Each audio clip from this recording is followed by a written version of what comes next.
Have you ever wanted to get inside the inner workings of high-profile criminal cases? True Crime and Human Design explores thrilling stories that reevaluate themes through an energetic lens. What new details and pockets of understanding might we see when we apply a human design filter to some of life's darkest corners? I'm your host, Corinna Rujo, and this is True Crime and Human Design.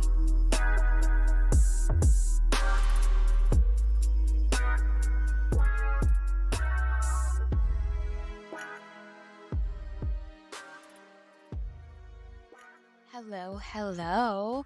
I want to specifically use this podcast to go through Jeffrey Dahmer and provide greater insight and less dramatized media for you all. This will not cover his human design. This is really meant to provide you guys with more details, more understandings of him, and more depth into his crimes before we go into his human design chart. All of the people that we will discuss and go into and explore, they have a history, they have past, and I think it's really important for those to be recognized to also cultivate an awareness around why I'm pulling out certain areas of their human design without having to explain it all and get super lost. So right off the bat,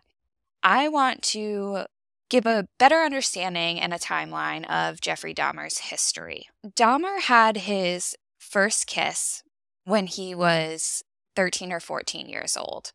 At the time of his first kiss, he was also dissecting a pig in science class. It was at this point that he realized that kissing a boy gave him the same euphoria as dissecting a pig. This is when Jeffrey Dahmer began to bring dead animals home and dissect them. Instead of using this pertinent time to socialize with others, he spent his time cutting up animals. His childhood consisted of extreme tension between his parents, specifically his mom. There's been things thrown out there. I don't want to just diagnose her, but I wouldn't be surprised if she had postpartum and what we know as postpartum. And his dad was not sympathetic. Jeffrey did abuse alcohol because he was trying to cope with the world around him. And his parents divorced when he was 18. So you may be asking me, Corinne, okay, that's cool and all, but he had his first kiss when he was 13 or 14 years old and was dissecting a pig. Isn't that weird that he was as euphoric as he was kissing a boy when he was dissecting a pig? And my answer is no. Developmentally, adolescents are meant to really use this time exploring their sense of self, getting to know their passions, their interests, what they like, what they don't like. I tell people all the time, an adolescent's baseline is they're going to lie to you. They're going to lie because the lie is actually about self-exploration. They don't want to necessarily be stopped from exploring themselves. The whole process of teenagers is just so significant. It's such a crucial time developmentally. And what happens when our needs aren't met developmentally from prior times? So say Dahmer is 13, 14 years old. Developmentally, do I believe he was at 13 and 14 years old with his past? No, because there was a significant amount of disruption occurring in the home. There was what we call dysregulated caregiving. His mother wasn't attuned to his needs, and we can see this in the postpartum. His father placed a lot of blame on his mother for how Jeffrey was. And Jeffrey's brother reported that when Dahmer would get mad, he would go outside and start basically beating up a tree, slamming a stick into a tree.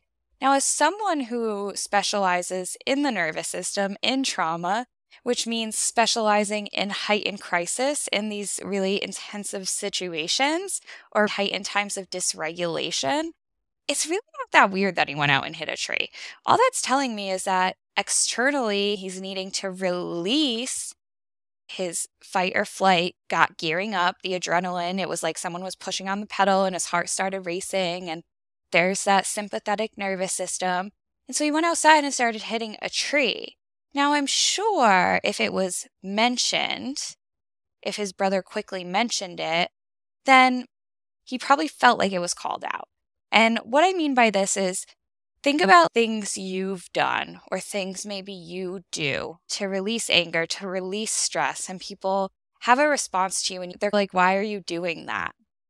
Now, imagine Jeffrey Dahmer. He's a youth, he's a kid, he doesn't have a sense of self. We'll go into his human design too, of his significant insecurity, which is honestly very prominent when looking at his case right off the bat. He is riddled with insecurity and this need for more secure attachment because he had insecure attachment. He had dysregulated caregiving.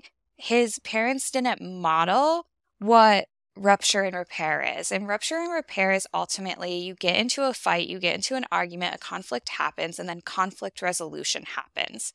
When that doesn't happen, a child learns those behaviors. A child starts learning those behaviors actually in the womb. So how their caregivers are responding to external events start actually creating these habitual response patterns while a child is in the womb, let alone when he comes out and those behaviors persist and there's none of that conflict resolution done. There's none of that repair work. So he learns how to navigate relationships in this unhealthy dynamic as is. And he felt as though he was almost second best or just tossed to the side and his brother was the favorite. Already there, we have a lot of insecurities, a lot of dysregulation. His mom's not attuned to his needs. We have all these developmental stages and all these different developmental theories. And if I do need to ever dive into it, let me know and we can explore that separately. But I'm not going to dive into all of those right now. Ultimately, you have a newborn. They have their developmental stage.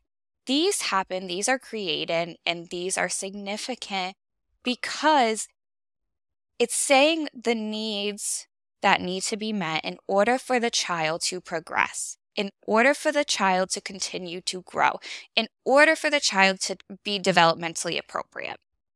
When there's this misattunement and needs aren't being met because your caregivers aren't attuned to your needs, just because you hit 7, 8 years old doesn't mean you jump onto a different developmental stage. Your needs still weren't met from there.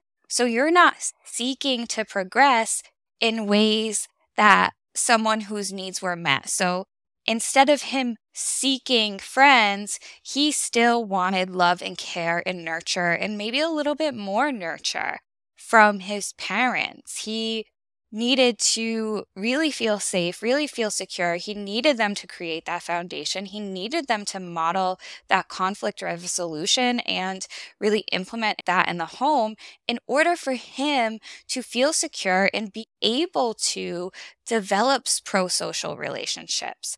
But just because he's growing doesn't mean he's going to do the thing, which this is something that needs to be understood. When he kissed a boy, he was also dissecting a pig. He was exploring his sexual identity. This is major for adolescence. You explore who you love, what you like. That includes your sexual identity, your sexuality. That includes that spectrum as well. And because he was gay, especially during this time period, he was born in the 1960s. During this time period, it was not accepted. We are approaching the 80s or in the 80s when he's committing these crimes. Just generally speaking, what happened during the 80s? AIDS.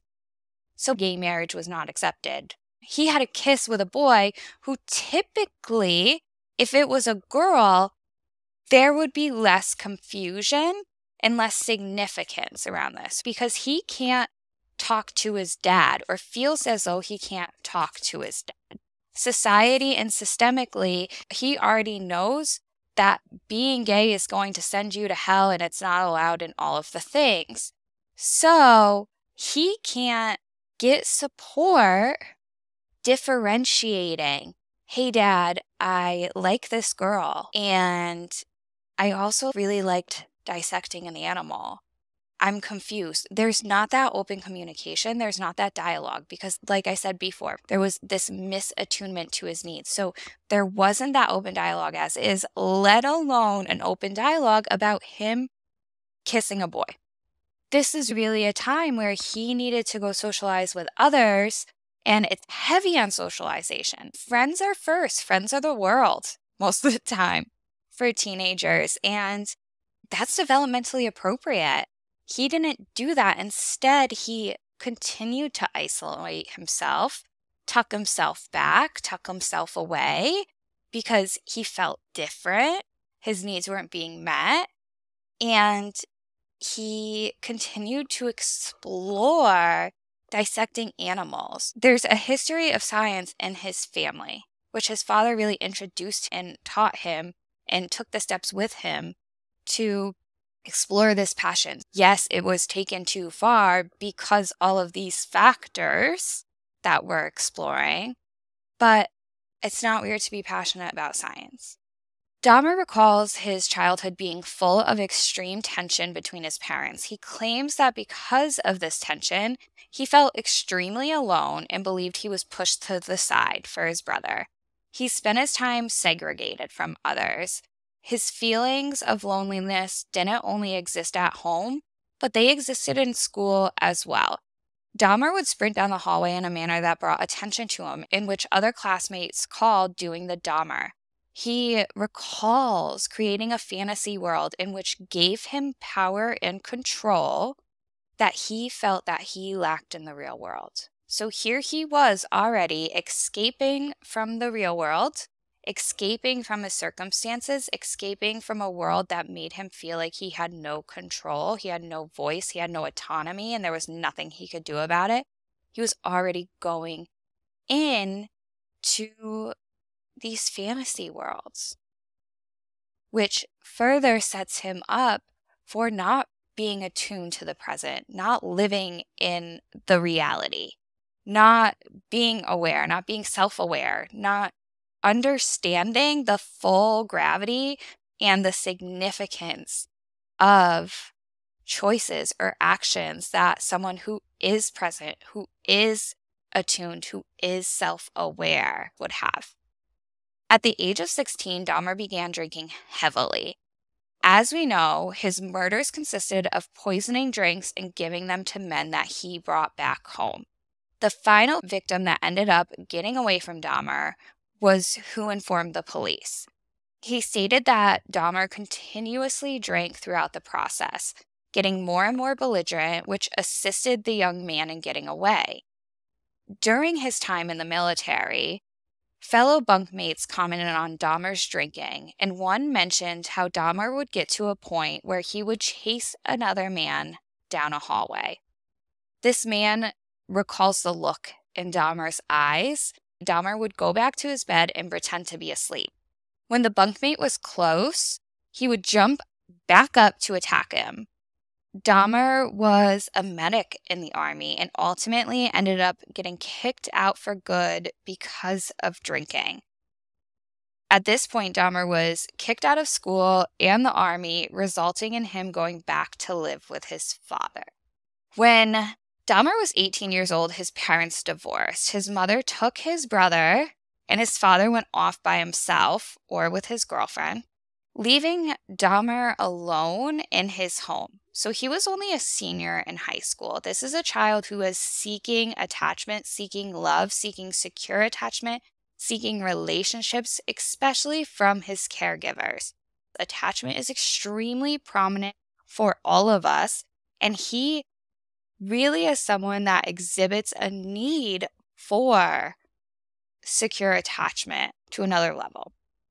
By his parents leaving, ultimately, they did abandon him. Everything that he is fearful of, everything that's creating these insecurities really did exist, and almost the worst thing that could happen did happen. He was abandoned.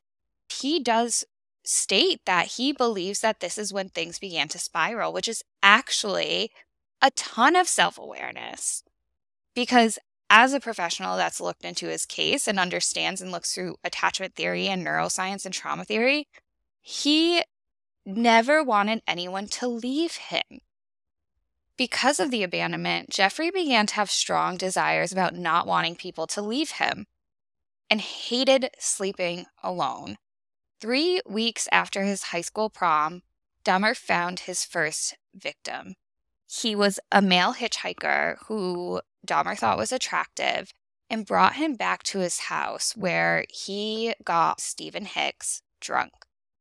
When Stephen attempted to leave, we saw a trauma response, the visceral response. He did not want him to leave because of his attachment and lack of attunement. This is when his maladaptive coping strategies and this very primal survival state kicks in. When we're in survival mode, we no longer seek connection. We're seeking protection, and we're seeking to get our needs met. We don't care about what we do to the other person. Stephen attempted to leave, and Dahmer killed him and dismembered his body. It wouldn't be until 9 years after his first murder that he would kill his second victim. In between the first murder and his second victim is when Dahmer's drinking became progressively worse, leading him to flunk out of school, get kicked out of the army, and end up living with his grandmother. His grandmother was the one person that he actually cared about. This is what I emphasize whenever I go to attachment theory and the significance of attachment. I tell people to go to Jeffrey Dahmer's case. He did not kill for 9 years. Why? Reported and theorized, and what I've gathered, it was because of his grandmother that he tried to suppress his urges and control his drinking. However, after waking up to find a dead man next to him, he accepted this as his fate from God. Now that we've gone over his history and gotten a summary of that, I want to start diving into what was going on during the time of his crimes. To start, Dahmer would typically kill on a Friday. He would take a sedative drug and grind it prior to bringing his next victim home. He would drink by himself and observe others within the gay bar. He would offer the victim a drink at his place and also offer to pay them $50 because he's a photographer if they just do a quick modeling shoot. When they got back to his place, he would put the crushed up drug in a drink, and after drugging the men, he would act out sexual fantasies. And when it came time to kill, he would drink even more. What this is saying is that he doesn't want to be completely coherent while he was actually committing the act. He had to continue to detach himself, dissociate, and really separate himself from reality through getting completely inebriated. He preserved skulls, body parts, and consumed one man's biceps in order to keep the person with him longer. He quite literally wanted to be together forever with his victims. Dahmer loved his grandma, as I've mentioned, so when he went to live with her, he did try his hardest to stop the urges. He would attend church, read the Bible, and stop drinking for 2 years. Dahmer tried to suppress his homosexual thoughts and just sexual thoughts in nature. During this time, he stole a mannequin in which he tried to pretend it was a real person. He also tried to dig up a dead body of an 18-year-old boy. So the event that led to his arrest ultimately was in July of 1991. Tracy Edwards actually ended up escaping and was found wandering the streets with handcuffs, claiming that he had been drugged and restrained. This led police to Dahmer's location.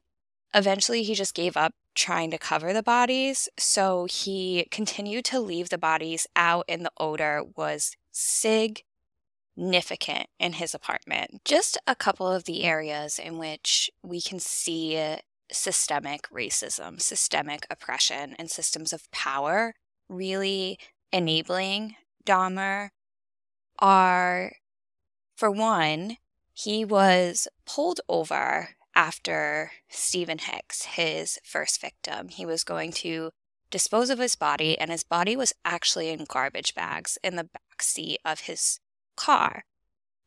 He was pulled over in the middle of the night from a police officer, and Dahmer was able to give him some sort of reason, some sort of excuse to get out of it. And ultimately, if the officer just took a moment to look in his back seat, the other murders could have been prevented. This is a really crucial moment for Dahmer because this is almost like an end-all be-all. I can imagine that his heart was racing. He was thinking, this is it. It's over. I'm getting caught. In that moment, he did not get caught. Quite the opposite. He was let go. So he learned, and it was almost like a rewarding of he's able to push his boundaries and get away with this. He did really use his status.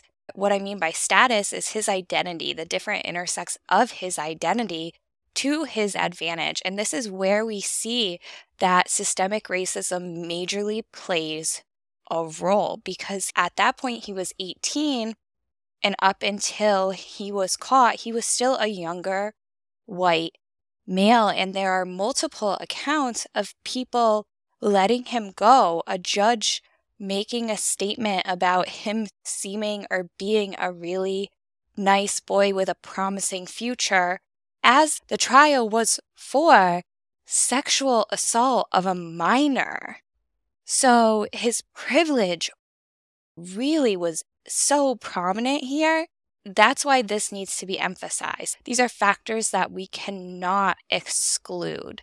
In Dahmer's apartment building, Glenda Cleveland resided. Glenda Cleveland plays a significant role in this whole case because she was, I believe, a middle-aged woman of color who continuously contacted the police. She continuously spoke about Dahmer, about concerns about Dahmer, about the odor coming from his apartment.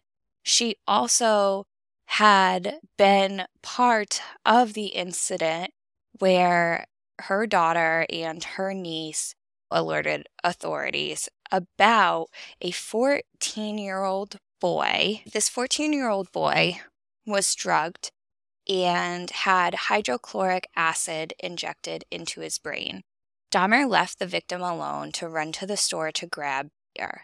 Upon returning home, the 14-year-old boy was outside, naked and disoriented, with neighbors trying to assist him. Police were called, and Dahmer convinced authorities that he and the victim had been lovers, despite Glenda Cleveland continuously notifying and alerting that something was wrong. Back in his apartment, the victim was injected with more hydrochloric acid, which deemed fatal. His body was dismembered and his head was retained. After that, the two officers were recorded, and the recordings have been released and are known to the public. They had told dispatchers that they both needed to go shower after interacting with this gay couple. There in itself is also a systemic failure, a systemic oppression. This is where the intersects of your identity really play a role. If they had walked into his apartment, they probably would have noticed the odor even more so, to the extent that they could not ignore it. And there was a body laying in Dahmer's bedroom. However, they were too concerned about catching the gay. Glenda Cleveland continuously reported Dahmer. And when she saw the 14-year-old victim's photo in the newspaper regarding his disappearance, she called police again, but no one returned her phone call. She even tried to alert the FBI, but her calls went nowhere. By the time Dahmer was caught 2 months later, he had already killed the 14-year-old boy and 4 other men. So she had called continuously throughout this process, telling and reporting that something was wrong, that she would hear screaming, that she would hear fighting, and there was an awful smell, and they ignored her. The reality was she was a woman of color in between the 1970s and early 1990s in a poverty-stricken neighborhood. The racism very much existed, and they really chalked this up to her being hysterical. Just in 2 months from the contact with police with the 14-year-old boy until Dahmer was caught on July 22nd, 5 murders had been done. This could have been stopped if there wasn't discrimination perpetuating through the system, through law enforcement, through authorities in power. Glenda Cleveland had also called after the police officers did show up with the 14-year-old victim to check in and see what the status was. And the 2 police officers chalked it up to 2 boyfriends, and they can't arrest him for being gay. Her point, which she does say, again, an audio was released, in her saying, ultimately, I'm not asking you to arrest him because he's gay. It's because that was a young boy and something was wrong. She was more than right. He literally had a hole in his head from being drilled into. Reverend Jesse Jackson actually ended up coming to Milwaukee in August of 1991 to address the Black community and encourage people in positions of power to take accountability for their actions, because the police officers were originally suspended for a very short period of time, and they returned disgusting.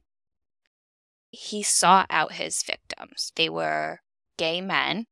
What he found was if he resided in a poverty-stricken neighborhood, he would receive less attention because he was the white male living there. So he wasn't seen as more or less the problem, the criminal, a person really stirring up issues. He was able to fly more under the radar, and he went to gay bars. So at this time period, I've said it and I don't need to keep repeating it, but homophobia and discrimination perpetuated throughout. He was able, especially this is during the AIDS crisis and epidemic, so it was normal for gay men to be there 1 minute and not be there the next. Dahmer was really able to use these factors to his advantage and get away with these murders for as long as he did. This wraps up his summary. Now head on over to my next podcast to really go through Jeffrey Dahmer's human design and get to know the energetics of him a little bit deeper.